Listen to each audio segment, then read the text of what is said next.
Eisenfaust an Lanzenschaft, die Zügel in der Linken, so springt des Reiches Ritterschaft und ihre Schwerter blinken. Heya, heya, heya, heya, und ihre Schwerter blinken. Heya, heya, heya, heya, und ihre Schwerter blinken.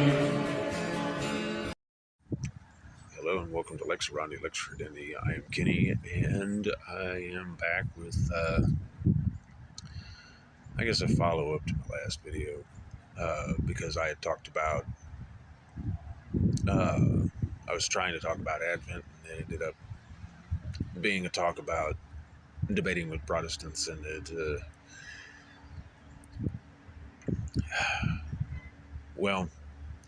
just brought up a whole bunch of other things that I've wanted to say that, here in Wichita Falls, we have an uphill battle, and with everything going on with the Synod on Synodality, the heresies coming out of that, with the Holy Father, putting out documents that are ambiguous, and the Pope-splainers trying to say, oh, well, Pope Francis didn't say this, or this, but it's like it says it right there in the documents. All of that stuff going on right now.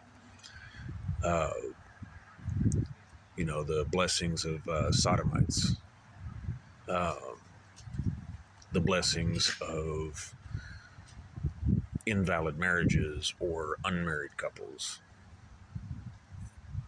With all of this, this is all the more reason why we as Catholics need to stick to the tradition and don't take no for an answer.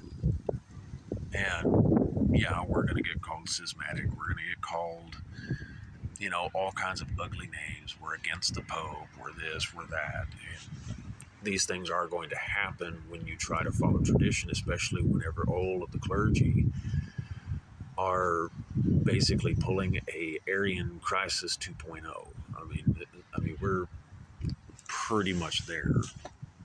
The vast majority of the clergy followed the Arian heresy back then, and now the majority of the clergy are following the rainbow heresy. Actually, it's not even just the rainbow heresy. It's just straight up modernism. They're just all modernists, plain and simple. And so we need to rally together and remind Catholics that they're Catholic, and remind them what it is to be Catholic. Because I ran into somebody yesterday at work, where he was talking to me about the possible next pope, because of all the rumors that Pope Francis is on his way out. I mean, I don't doubt that he is. I mean, the dude's up there in age. If he's not gonna die anytime soon, it's not going to be too far from now. So the next pope, of course, is on the minds of a lot of people. And he was talking about all these people that he thought would be, good picks. And then, I just basically said, as long as we don't get another pope like Francis, we need, one like Cardinal Sarah or Burke. I mean, as far as like American bishops, Burke, and then Cardinal Sarah, Bishop Athanasius Schneider. He's not a cardinal, but legally that wouldn't stop him from becoming pope, or at least that's my understanding. And those would be good picks. And so he was telling me that he just thought Francis was a great pope. He loved him to death and all this other stuff. And it's like, okay, well, I mean, I'm not going to say you shouldn't love the Pope. You should love the Pope even if he's a foaming out the mouth raving heretic. respect the office, not necessarily the guy sitting in the seat. It's kind of like all these people shouting, "Not my president," when the president is elected. It's like him or hate him, he's the president. Well, and that's where we are with Francis. So I'm not saying hate Francis. Pray for him, pray for his conversion, pray for him to renounce his heresies, and all of that jazz. So, I'm having a brain fart as to where I was going with all that. Yeah, so basically, with all of that going on, we have to really up our game as far as being Catholic. We've just got to stop being so accepting of the Novus Ordo stuff. Like, obviously, if you're in a position like myself, and anybody who's watching this who's from Wichita Falls, you are also in the same position. We've got no choice. From here, you have to drive 2 hours to get to your nearest Latin Mass, or nearly 2 hours, depending on where you go. And most of us can't make that trip on a regular basis.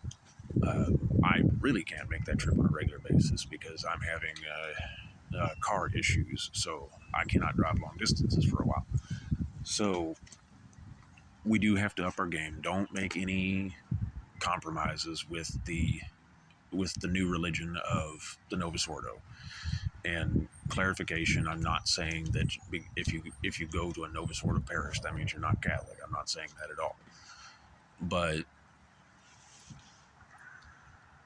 the Novus Ordo is a completely different religion from Catholicism. The best way I can put it is the Novus Ordo is basically like if you were to take a nice building and it had all this really nice architecture, and then the Novus Ordo is like the bricks that you built over the nice architecture to make it into one of these ugly modern buildings. The beautiful architecture is still there, but it's overshadowed by this ugly, what's the word? Anyway, just this ugly modern architecture that's just, it's intended to function, and that's it. And so that's how I view the Novus Ordo, and that's why we can't really, other than for the sake of fulfilling your Sunday obligation, going to confession, receiving the Eucharist, other than that, just drop all the Novus Ordo stuff. We've just got to start putting our foot down and being traditional and not letting anybody tell us otherwise. With everything going on in the Vatican, with everything going on just within our own town. I mean, we live in a very highly Protestant town. And the Protestants are vicious. I mean, they really are. I mean, not all. I grew up Protestant, so I know that not all of them are that way. But a good chunk of them are. They find out you're Catholic, and all of a sudden they're raving about you being a pagan and idolatrous and all of this, and saying that you're not saved, or just questioning you. It's like, oh, are you saved? It's like, well, you might want to define what you mean by saved. So, these are the problems that we have today, and we just need to stand up and just be Catholic. Pray the rosary, do the first Fridays, first Saturdays, do everything you can to avoid the Novus Ordo stuff. Obviously, again, here we have no choice but to go to Novus Ordo because that's just all we've got anywhere near us. But you can do like what I do, or you can just be more traditional and just do your own prayers while the Mass is going on. Just protect yourself from the Protestantized liturgy. Don't do the Novus Ordo responses, other than those responses which you can find in the Latin Rite Missal. Because I just read through the prayers in the Latin Missal while the Novus Ordo is going on. That way I kind of shield myself from the Protestant nature of the prayers. And it has helped me significantly doing that, because to be honest, I can't even remember how the Novus Ordo goes anymore, because I don't pay attention to what they're saying up there. I'm doing my prayers, I'm there for the sacrifice of the Mass, and that's it. So that has been immensely helpful to me, as far as, weeding out any, I guess you would call it, liberal modernist Protestant thinking, which whenever I first became a Catholic, of course, I just come from Protestantism, so the Novus Ordo compared to Protestantism is definitely way better, but whenever I first joined the church and I didn't know any better, I did not realize how Protestant I was still thinking whenever I first came in. And then whenever I discovered the tradition, the Latin Mass, and the whole controversy behind that, that's when I started realizing how Protestant I still was. And slowly but surely, over the time, I weeded out all the Protestant stuff. And one of the major things that has helped me is watching the Latin Mass live streams whenever I get the time to do so. Usually on Sundays I do that. And then just whenever I go to Mass, I just do the Latin Mass prayers. I don't do the Novus Ordo prayers. I do try to line up the prayers so that at least while the Novus Ordo is going on, I'm I'm somewhat synchronized. It doesn't always work out, but I don't sweat it, because at the end of the day, as long as you're praying and your mind is on the Eucharist, which is what you're about to receive, assuming that you're in a state of grace, that is what is important. This whole active participation, this idea that I have to, that it's a requirement that I follow along with what the priest is saying and do all the responses and all of that, that is, that active participation garbage is not what the Mass is supposed to be. Like, just because I'm not doing the responses does not mean I'm not participating in the Mass. Your participation in the Mass has to do with your prayer, and it has to do with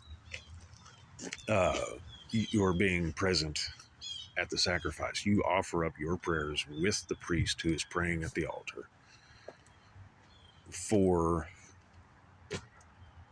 whatever it is you need to offer it up for. So,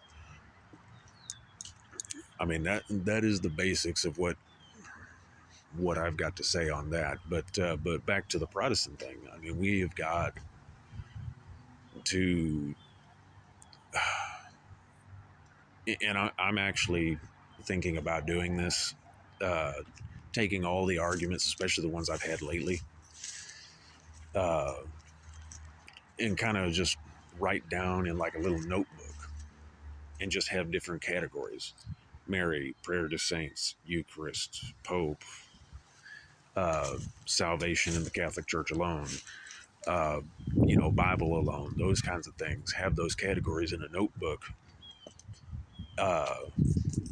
and then show the verses that they tend to use against us, and then take that and then put that verse into proper context, and then take the other verses that go with it to counter what they're trying to twist it into.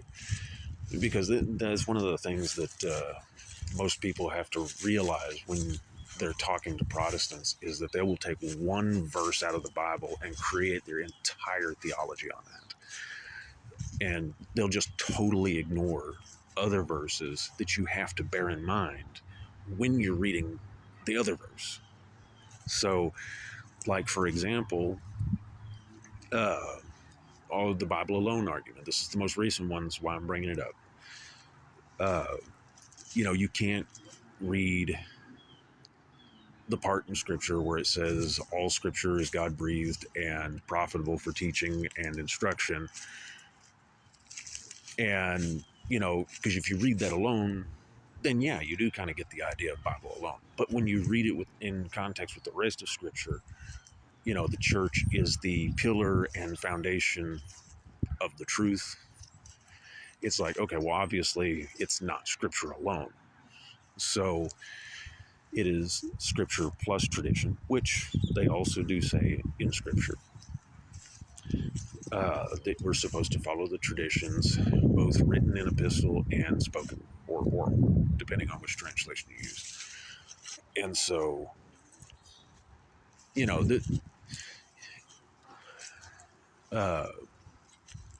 if you just point to them that, like, hey, if you really truly believe in the Bible alone, you have to read the whole thing in context. You can't just take one verse here and one verse there and then think you've got the whole thing.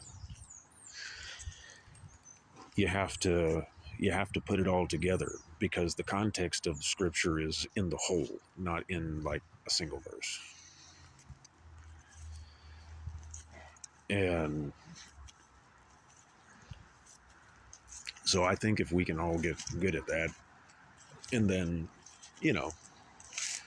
another thing that I'm trying to get better at, because I don't back down from a fight when it comes to this stuff. So you have to learn the difference between somebody who's just wanting to fight and then someone who just is legitimately mistaken. A person who is of goodwill seeking the truth. They just think you're wrong. And, somebody of goodwill can be, they can actually be spoken to. And, what am I trying to say? Not negotiated with, but anyway, they're receptive to the truth. You just have to show it to them. And then there's these people that are just not of goodwill, that they just bash Catholics just because they hate Catholics. And it's kind of like this whole, we're right and you're wrong, and that's just the end of it, and I don't care what evidence you give me, I'm not listening. Now, on the flip side of that, there is a I'm right and you're wrong type situation. Obviously, being Catholics, we are right and they are wrong. But the difference between us and them is that if evidence is given to us, we don't just reject it. We look into it, and then we come back and we give the correct and appropriate response to it. But just when you find out that you're arguing with somebody who is not of goodwill, is just simply out there to bash Catholics, just don't even bother arguing with them, because you're just going to beat your head against the wall. As I have done here recently with a particular pastor that apparently has all the time in the world to, all day, every hour of the day that he's awake, he is looking for Catholic posts to come in and call us idolaters and pagans and all of this other nonsense. And I have debated with him for little over a week now, because he just does not let up. And he's just not of goodwill. He's just a hateful man. And, he just spends all of his time mocking people. So, learn the faith, get better at it, learn how to talk about your faith, and quit. I mean, obviously there's going to be places that you absolutely can't, just because of the nature of the place. Like, obviously, if you're at work, you don't want to piss everybody off. But,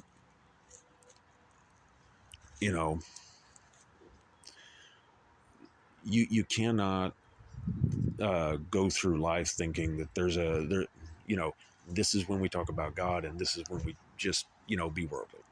You can't have that mindset. You have to bring that everywhere you go. And I mean, don't be obnoxious about it, but don't be one of these people that's like, oh, this is my religion, I do my thing and you do your thing. And, oh, I don't want to say anything to this person because it might offend them. Don't worry about that. I mean, don't go out of your way to offend people, but don't worry about offending people. If people are offended because you told them the truth, that is their problem, not yours. Well, that's all I've got to say for now. Until next time, Deus Volt.